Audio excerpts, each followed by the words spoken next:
ગીતાબેન, બોલો. કેમ છે? સારું છે. શું તકલીફ થતી હતી તમને? પગે તકલીફ હતી સાહેબ. ગોઠણમાં દુખાવો થતો હતો? હા, કેટલો ટાઈમ થયો હતો એનો તમને? 1 વર્ષ થઈ ગયું હતું. 1 વર્ષ થઈ ગયું. કઈ રીતે થઈ ગયું તમને?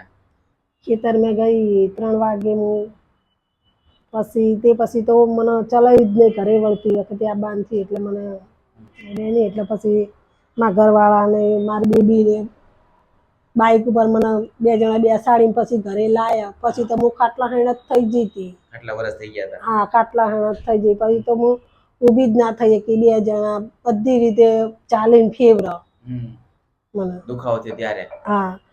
પછી આના માટે ડોક્ટરને બતાવ્યું હતું તમે? હા, આશુતોષમાં બતાવ્યું, યુનિકમાં બતાવ્યું. મને ઓપરેશનની જ વાત કરી. ઓપરેશનનું જ કીધું તમને? હા, એક ડૉક્ટરે કીધું કે ગાદી ફાટી ગઈ, એક ડૉક્ટરે કીધું કે તમારા હાડકું ક્રેક થઈ ગયું. હા.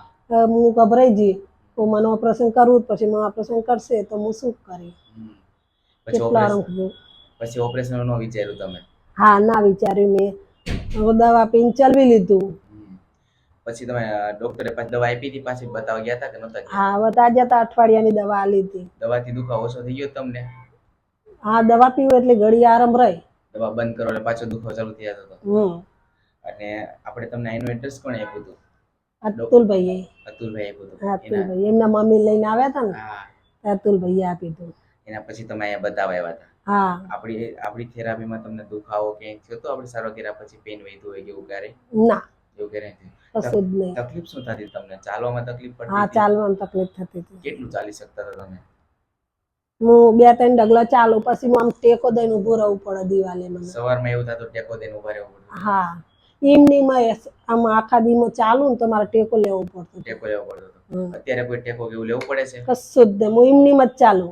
બેસી શકો છો તમારે? બેસવું હોય તો તમારે? હા. એમાં દુખાવો કે એવું કઈ નથી થતું? નહીં. બધું કામ તમારું થાય છે ઘરનું અત્યારે? બધું જ કામ હું કરું છું. ડોક્ટરે ઓપરેશનનું કીધું હતું? હા. ઓપરેશન ન કરાયું? ના. આપણી અહીં થેરાપી તમે ચાલુ કરી ત્યારે કોઈ દવા ચાલુ હતી પહેલા? હા, તાન ચાલુ હતી પણ પછી તો મેં બંધ જ કરી દીધી. અહીંયા પછી બંધ કરી દીધી? હા, મારું શરીર ભારે થતું જતું હતું. શરીર વધતું જતું? હા, દવા પીવું ને શરીર ભારે થતું જતું હતું.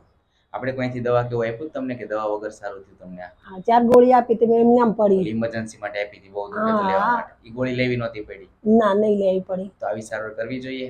હા, કરવી જોઈએ સાહેબ. તમને શું તકલીફ હતી જ્યારે તમે ખેતરમાં ગયા હોય ને ત્યાં તમારો પગ ફરી ગયો એટલે ઢચકાઈ ગયો એટલે ત્યાં કેવું ગાદી ફાટી ગઈ હતી અને એના કારણે સોજો આવી ગયો તો તમને દુખાવો થતો, ચાલવામાં પગ ઢચકાતો હતો ને બધી એના કારણે આપણે શું કર્યું? બોન સેટિંગ થેરાપી થી ગોઠણનું એલાઇનમેન્ટ કર્યું ને દુખાવો તમને બંધ થયો.